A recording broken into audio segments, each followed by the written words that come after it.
അമ്മേ ശരണം, ദേവീ ശരണം. ഇന്ന് വെള്ളിയാഴ്ചയാണ്. ലക്ഷ്മി പൂജ ചെയ്തതിൻ്റെ ഒരു വീഡിയോ ഞാൻ വിട്ടുതരാമെന്ന് മുമ്പത്തെ വീഡിയോയിൽ ഞാൻ പറഞ്ഞിരുന്നു. സമയം സന്ദർഭവും ഒത്തുവരികയാണെങ്കിൽ തീർച്ചയായിട്ടും വിട്ടുതരണമെന്ന് ഞാൻ വിചാരിച്ചിരുന്നു. അപ്പോൾ സമയം സന്ദർഭമൊക്കെ ഒത്തു വന്നപ്പോൾ ഞാനത് വിട്ടുതരികയാണ്. കഴിഞ്ഞത് വ്യാഴാഴ്ച ഒരു വീഡിയോ വിട്ടു തന്നിരുന്നു. കഴിഞ്ഞ വ്യാഴാഴ്ച അന്ന് ശ്രീകൃഷ്ണ പൂജയെ സംബന്ധിച്ചുള്ളൊരു വീഡിയോ ആയിരുന്നു. അന്ന് ഞാൻ പറഞ്ഞിരുന്നു ദേവിയെ സംബന്ധിച്ചിട്ടുള്ള കാര്യങ്ങൾ വെള്ളിയാഴ്ച ഒരു ദിവസം ഞാൻ വിട്ടുതരാമെന്നും പറഞ്ഞിരുന്നു. അപ്പം ഇന്ന് ദേവിക്ക് ഞാൻ തെച്ചിയും തുളസിയും ഒക്കെ വെച്ചിട്ടുള്ള ഒരു ഉണ്ടമാല കെട്ടി.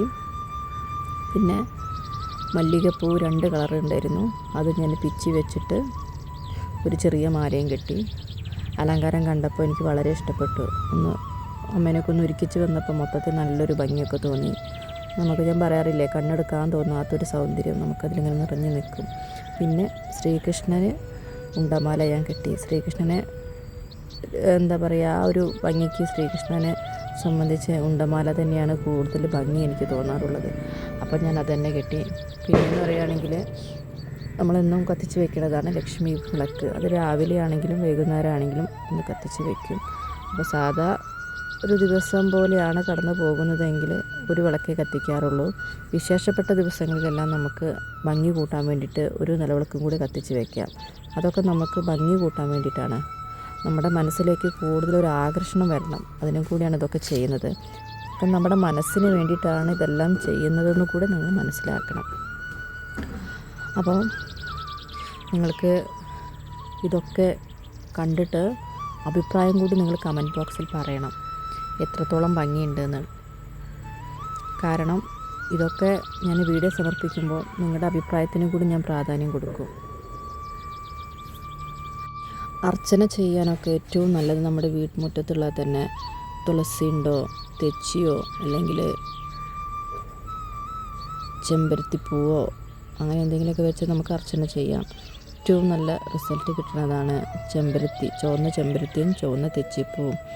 നമുക്ക് കടയിൽ നിന്ന് ഇപ്പോൾ പൂജ സ്റ്റോറിൽ നിന്നൊക്കെ മേടിക്കുന്ന എന്താ പറയുക, ഈ തെച്ചിപ്പൂവിനേക്കാളൊക്കെ ഏറ്റവും നല്ലത് നമ്മുടെ വീട്ടുമുറ്റത്തുണ്ടെങ്കിൽ അതൊക്കെ ഏറ്റവും നല്ലതാണ്. ഇനി ചുവപ്പാവണമെന്നില്ല, നമ്മുടെ മുറ്റത്ത് ഇപ്പോൾ ഏത് പുഷ്പങ്ങളാണെങ്കിലും മന്ദാരം എടുക്കുക, വെള്ളച്ചെമ്പരത്തി പൂവ് എടുക്കുക, അങ്ങനെ പല പല പൂവുണ്ടല്ലോ, എടുത്ത് പറയേണ്ട കാര്യമില്ലല്ലോ. നമ്മൾക്ക് ഏതാണ് നമ്മുടെ മനസ്സുകൊണ്ട് യോജിച്ചത് അത് നമ്മളൊന്ന് തിരഞ്ഞെടുക്കുക, നമ്മുടെ മുറ്റത്തുള്ളത്. അത് പൂജയ്ക്ക് വെക്കാൻ പറ്റുന്ന പുഷ്പമായ മാത്രം മതി. പിന്നെന്ന് പറയുകയാണെങ്കിൽ നമ്മളിതിൽ രാവിലെയാണ് ഇതിന് തയ്യാറെടുക്കുക. എന്നുവെച്ചാൽ തലേന്ന് ഇതിൻ്റെ തയ്യാറെടുപ്പ് ഉണ്ടാവും. മാല കെട്ടി വെക്കലും പാത്രങ്ങളും കാര്യങ്ങളൊക്കെ ഉണ്ടായിരിക്കുമല്ലോ, പൂജാ സാധനങ്ങളൊക്കെ, അതൊക്കെ ഒന്ന് റെഡിയാക്കി വെക്കും. പിന്നെ പിറ്റേന്നാണ് കുളിച്ച് വന്നതിന് ശേഷമാണ് ഇത് അങ്ങനെ മാല ചാർത്തലും കാര്യങ്ങളൊക്കെ നമ്മൾ ചെയ്യാം. പിന്നെയെന്ന് പറയുകയാണെങ്കിൽ നമുക്കിഷ്ടപ്പെട്ട എന്താണെങ്കിലും ഒരു നിവേദ്യം, ഇപ്പോൾ പായസം അല്ലെങ്കിൽ നമുക്കൊരു ഫ്രൂട്ട്സോ അങ്ങനെ എന്തെങ്കിലുമൊക്കെ സമർപ്പിക്കാവുന്നതാണ്. ഞാനതിൽ ഫ്രൂട്ട്സാണ് വെച്ചത്, പക്ഷേ അത് ഞാൻ പറഞ്ഞില്ലേ കുറച്ച് കഴിഞ്ഞതിന് ശേഷം അത് മക്കൾക്ക് ഞാൻ കൊടുത്തു. അതിന് ശേഷമാണ് പിന്നെ വീഡിയോ എടുത്തത്, അതുകൊണ്ട് അത് അവിടെ ഉണ്ടോ എന്നുള്ളത് സംശയമാണ്.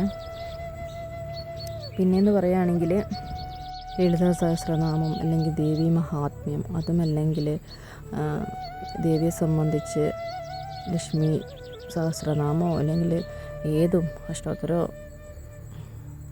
ലക്ഷ്മി അഷ്ടോത്തരോ അല്ലെങ്കിൽ വേറെ ഏതെങ്കിലുമൊക്കെ നമ്മളെ സൗകര്യത്തിനനുസരിച്ച് ചൊല്ലാവുന്നതാണ്. അതൊക്കെ നമ്മൾ തലേന്ന് തീരുമാനിക്കണം, ഇന്നത് ചൊല്ലണം പിറ്റേന്ന് എന്നൊക്കെ തലേന്ന് നമ്മൾ തീരുമാനിച്ച് വയ്ക്കണം. പിറ്റേന്ന് നമുക്ക് എന്താണെന്നുള്ളതൊരു കൺഫ്യൂഷൻ വരരുത്. കാരണം രാവിലെ എഴുന്നേറ്റ് ചെയ്യുമ്പോൾ നമുക്ക് ആ സമയത്തിന് കൂടുതൽ പ്രാധാന്യം കൊടുക്കണം. ആ സമയം നമുക്ക് വേണ്ടി കാത്തിരിക്കില്ലല്ലോ, നമ്മൾ സമയത്തിനനുസരിച്ച് നീങ്ങുക.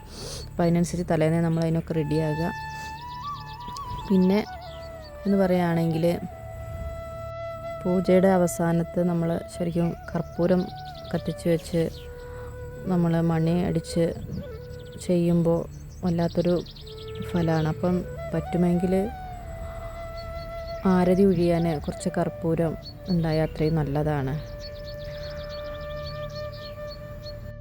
പിന്നെ നെയ്യൊക്കെ ഉണ്ടെങ്കിൽ നമുക്ക് നെയ്വിളക്ക് പോലെ സമർപ്പിക്കാവുന്നതാണ്. അങ്ങനെയൊക്കെ കത്തിച്ചിട്ടൊക്കെ മനസ്സുകൊണ്ടൊക്കെ നമ്മുടെ ഇഷ്ടത്തിനനുസരിച്ച് എങ്ങനെ, ഇതൊന്നും ഇല്ലെങ്കിലും ഞാൻ പറഞ്ഞില്ലേ പ്രശ്നമില്ല. ഇതൊക്കെ നമുക്ക് ആഗ്രഹം ഉണ്ടെങ്കിൽ ചെയ്യാൻ, ഇങ്ങനെ ഒരു ആഗ്രഹം ഉണ്ടെങ്കിൽ, കഴിയുന്നുണ്ടെങ്കിൽ, ഈ ആഗ്രഹം നിങ്ങൾക്ക് സാധിക്കാൻ കഴിയുന്നുണ്ടെങ്കിൽ ഇങ്ങനെയൊക്കെ ചെയ്താൽ തന്നെ നല്ലൊരു റിസൾട്ട് കിട്ടും. ഇതൊക്കെ നമ്മൾ മാസത്തിൽ ഒരിക്കലെങ്കിലും പറ്റുമെങ്കിൽ ചെയ്താൽ അത്രയും നല്ലതാണ്. നമ്മൾ അതിന് വേണ്ടിയിട്ടില്ലാത്ത റിസ്ക്കൊന്നും നമ്മൾ എടുക്കണ്ട. നമുക്ക് പറ്റുന്ന കാര്യങ്ങൾ ആണെങ്കിൽ ചെയ്യുക. അതൊന്നുമില്ലെങ്കിലും ഈശ്വരൻ വിളിച്ചാൽ വിളി കേൾക്കും. പിന്നെയെന്ന് പറയുകയാണെങ്കിൽ നമുക്ക് ഓരോരുത്തർക്കും ഓരോരോ രീതികളുണ്ട്. ചിലവർക്ക് പൂജ ചെയ്തിട്ടാണ് സന്തോഷം കിട്ടുക, ഇതിലൂടെയൊക്കെയാണ് ആനന്ദം ചിലവർക്ക് കിട്ടുക. ചിലവർക്ക് നാമം ചൊല്ലിയാലും ആനന്ദം കിട്ടും. ഓരോരുത്തർക്കും ഓരോരോ രീതിയാണ്. നമ്മൾ ഈശ്വരനിലേക്ക് അടുക്കാൻ പല രീതികളും നമുക്ക് ഉപയോഗിക്കാം. പുഷ്പങ്ങൾ കൊണ്ടും, അല്ലെങ്കിൽ നമുക്കിതാ ഇങ്ങനെ ധ്യാനം ചെയ്തിട്ട്, അങ്ങനെ ഏതാ രീതി എന്നുള്ളതൊക്കെ അവനാൻ തന്നെ തിരഞ്ഞെടുക്കുക.